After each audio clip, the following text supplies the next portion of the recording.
Hello दोस्तों, नमस्कार। स्वागत है आप सभी का educational study one YouTube channel पे। दिल्ली पुलिस कांस्टेबल भर्ती परीक्षा 2023 14 नवंबर से आपकी परीक्षा शुरू है। तो 14 नवंबर से आगे तक आपका जो एग्ज़ाम चलेगा, उस एग्ज़ाम के लिए top most expected important GK GS current affair के वो क्वेश्चन कवर करूँगा जो दिल्ली पुलिस परीक्षा में बार बार रिपीट होते हैं। तो जिन भी दोस्तों की 14 नवंबर से परीक्षाएँ शुरू है, वो सभी साथी इस पूरे वीडियो को बिना स्किप किए एंड से ध्यान तक जरूर देखिएगा। डेफिनेटली आपको इस वीडियो से एग्जाम में क्वेश्चन देखने को मिलेंगे। तो चलिए दोस्तों, वीडियो को अपने शुरू करते हैं। लाइक नहीं किया तो प्लीज़ जल्दी से लाइक कर दीजिएगा और सभी दोस्तों के बीच वीडियो को पहुंचाने के लिए वीडियो को शेयर भी जरूर कीजिएगा। तो चलिए वीडियो को शुरू करते हैं। पहले क्वेश्चन में पूछा जा रहा है कि काली मिट्टी को डैश के रूप में भी जाना जाता है। Black soil is also known as. देखिए दोस्तों, जो काली मिट्टी होती है उसे रेगुर क्ले यानी कि रेगुर मिट्टी के रूप में भी क्या है जाना जाता है। इस क्वेश्चन का right answer option number A रहेगा।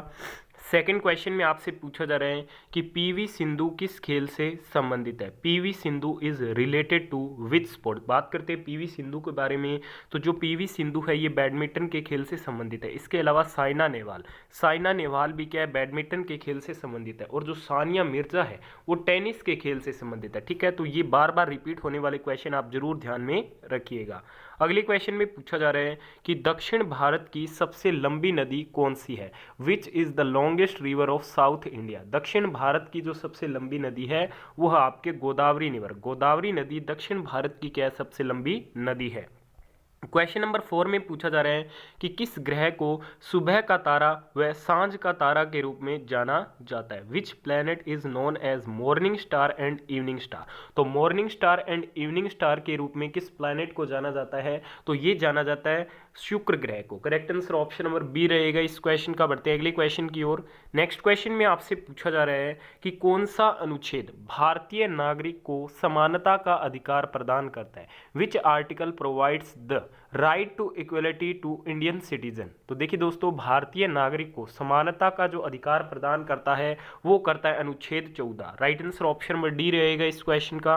अगले क्वेश्चन में आपसे पूछा जा रहा है कि नरोरा परमाणु ऊर्जा संयंत्र किस राज्य में स्थित है। In which state is Narora nuclear power plant located.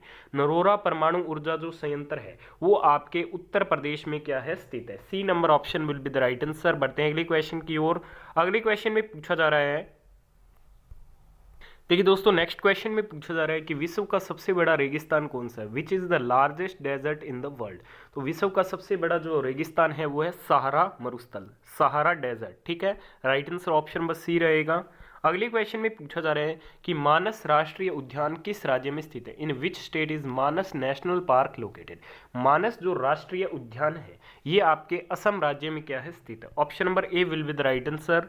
अगले क्वेश्चन में पूछा जा रहा है सह्याद्री को डैश के रूप में भी जाना जाता है। To Sahyadri dash also known as. देखिए दोस्तों, जो सह्याद्री है इससे वेस्टर्न घाट्स यानी कि पश्चिमी घाट के रूप में भी क्या है जाना जाता है। Correct answer option number C रहेगा इस क्वेश्चन का। बढ़ते अगले क्वेश्चन की ओर। क्वेश्चन नंबर 10 में आपसे पूछा जा रहा है कि अमर्त्य सेन को किस क्षेत्र में नोबेल पुरस्कार मिला था। In which field did Amartya Sen get the Nobel prize. तो देखिए दोस्तों, जो अमर्त्य सेन थी इन्हें इकोनॉमिक्स यानी कि अर्थशास्त्र के क्षेत्र में क्या है नोबेल पुरस्कार मिला था।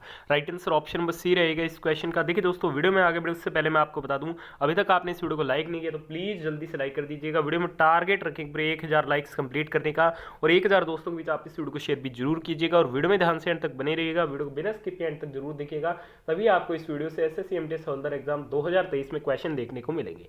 क्वेश्चन नंबर 11 में पूछा जा रहा है कि हीराकुंड बांध किस नदी पर बनाया गया। Hirakud dam is built on which river. बात करते हैं हीराकुंड डैम के बारे में, तो जो हीराकुंड डैम है ये महानदी पे क्या है बनाया गया है। अगले क्वेश्चन में पूछा जा रहा है वो रोड द सॉन्ग सारे जहां से अच्छा। सारे जहां से अच्छा गीत किसने लिखा था। तो सारे जहां से अच्छा ये जो गीत लिखा गया था वो किसके द्वारा लिखा गया था, तो ये लिखा गया था मोहम्मद इकबाल के द्वारा। अगले क्वेश्चन में पूछा जा रहा है कि 1905 में बंगाल विभाजन के समय कांग्रेस के अध्यक्ष कौन थे।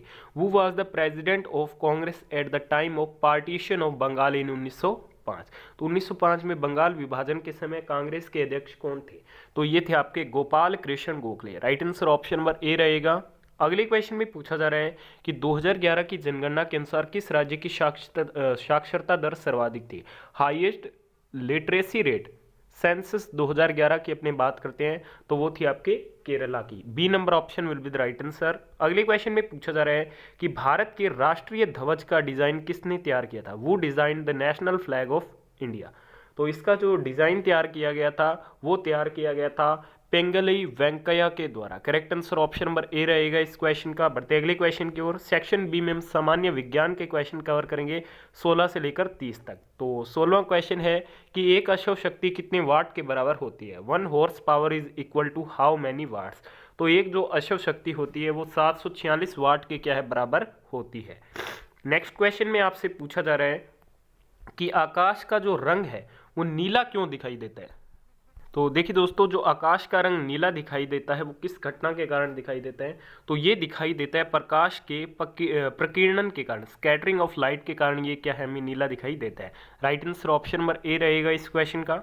अगले क्वेश्चन में आपसे पूछा जा रहा है कि दूरदृष्टि दोष को दूर करने के लिए किस लेंस का प्रयोग किया जाता है? Which lens is use to correct. तो देखिए दोस्तों, दूरदृष्टि दोष को दूर करने के लिए ऑप्शन नंबर सी उत्तल लेंस का क्या प्रयोग किया जाता है। अगले क्वेश्चन में पूछा जा रहा है कि स्थायी चुंबक बनाने के लिए किसका प्रयोग किया जाता है? What is used to make permanent magnet. स्थायी चुंबक बनाने के लिए ऑप्शन नंबर डी स्टील यानी कि इस्पात का प्रयोग किया जाता है। बढ़ते अगले क्वेश्चन की ओर। नेक्स्ट क्वेश्चन में पूछा जा रहा है कि सबसे हल्का तत्व कौन सा है? Which is the lightest element. सबसे हल्के तत्व की अपनी बात करते हैं तो वो हो जाएगा hydrogen. C number option will be the right answer.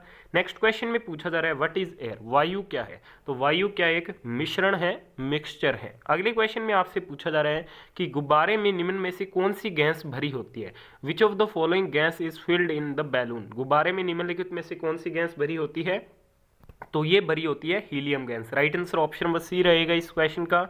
अगले क्वेश्चन में पूछा जा रहा है मेंढक में श्वसन अंग कौन सा होता है? Which is the respiratory organ in A frog. तो मेंढक में जो श्वसन अंग होता है वो उसकी क्या स्किन है, त्वचा होती है। Right answer option number A रहेगा। अगले क्वेश्चन में पूछा जा रहा है निम्नलिखित में से क्या वायरस से फैलने वाले रोग है? Which of the following are disease caused by virus. तो वायरस के द्वारा खसरा, चेचक, पोलियो उपरोक्त सभी रोग होते हैं। Right answer option number D रहेगा इस क्वेश्चन का। अगले क्वेश्चन में पूछा जा रहा है कि पत्तियों का हरा रंग किसकी उपस्थिति के कारण होता है? तो पत्तियों का जो हरा रंग है, green colour of leaves is due to the presence of. तो ये किसकी प्रेजेंस के कारण होता है? तो ये क्लोरोफिल की उपस्थिति के कारण पत्तियों का हरा रंग होता है। अगले क्वेश्चन में पूछा जा रहा है लैक्टोबैसिलस क्या है? तो बात करते हैं लैक्टोबैसिलस के बारे में। तो ये एक बैक्टीरिया है, जीवाणु है। अगले क्वेश्चन में पूछा जा रहा है डैश अम्ल वर्षा के लिए उत्तरदायी है। देखिए दोस्तों, जो आपके सल्फर डाइऑक्साइड होती है वो क्या है, रिस्पॉन्सिबल होती है एसिड रेन के लिए। अगले क्वेश्चन में पूछा जा रहा है वो इन्वेंटेड द रेडियो। रेडियो का आविष्कार किसने किया था? तो रेडियो का जो आविष्कार किया गया था वो मार्कोनी के द्वारा किया गया था। Right answer option number C रहेगा। नेक्स्ट क्वेश्चन में पूछा जा रहा है बॉल पेन किस सिद्धांत पर कार्य करता है? On what principle does the ball pen work. तो देखिए दोस्तों, जो बॉल पेन होता है ये पृष्ठीय तनाव, सरफेस टेंशन पर क्या कार्य करता है? Right answer option number A रहेगा। फाइनल क्वेश्चन इस वीडियो का, प्रोटीन संश्लेषण किसके द्वारा किया जाता है? Protein synthesis is done by. तो इसका जो संश्लेषण है वो राइबोसोम के द्वारा किया जाता है। तो टॉप 30 प्रश्न कवर की वीडियो यहाँ तक। धन्यवाद। पसंद आई लाइक और शेयर जरूर करें।